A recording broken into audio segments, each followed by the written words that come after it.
anyone leading Boeing, I think, has two huge challenges right now. One is the technical challenge.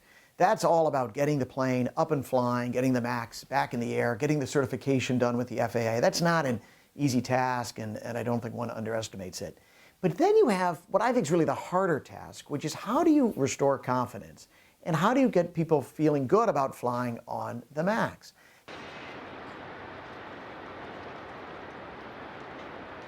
It's been so bad in a lot of different ways that I think there's huge branding challenges. The question is, how do you get people to feel safe, to feel good when they show up at the airport and they find themselves flying on a 737 MAX?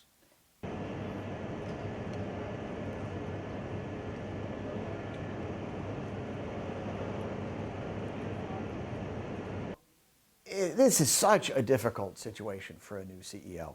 On the one hand, you have all this public pressure, all this government pressure coming at Boeing, and that's, a huge thing to deal with. But I also think clearly they have some internal issues they've got to address as well.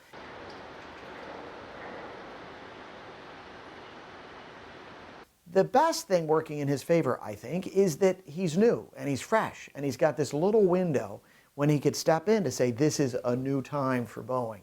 He really, though, has to move quickly to take advantage of that little window to make it seem that something is different now and there's some reason to have more confidence in Boeing as a company.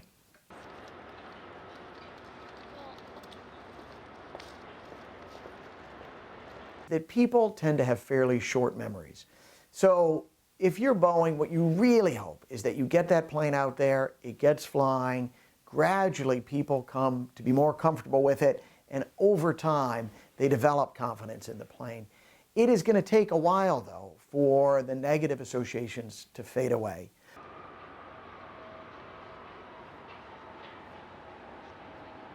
But one of the challenges is that he's got to address a lot of different groups, and he's got to find a way to connect with and win over these groups. Certainly, the government, the FAA, is going to be huge in all of this. Their incentive is to be very cautious and to be very slow, and he's got to find a way to get that group feeling okay. That's incredibly important. Then the airlines are huge customers, and that's another group they've got to win over. Airline executives. If the airline executives aren't comfortable with the MAX, it really doesn't matter because they're the ones ultimately who are going to put it up there and going to put their logo on that plane.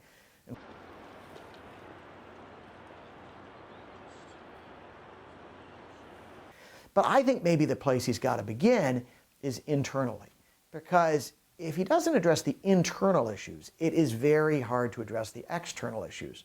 Some of the comments that have come out recently have been really damning, and he's got to find a way to tap into that, figure out the cause of the disconnect, be very open, try to win over employees. If he can do that, if he can get employees pulling together, that's the first step. Until you have that, it's hard to win over these other groups.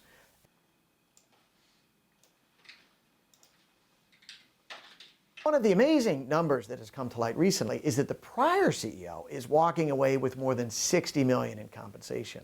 Now that's a very awkward number. Now it's very complicated where that came from. A lot of it were, guaranteed benefits and stock awards and things like that. Still, that's a very bad headline number.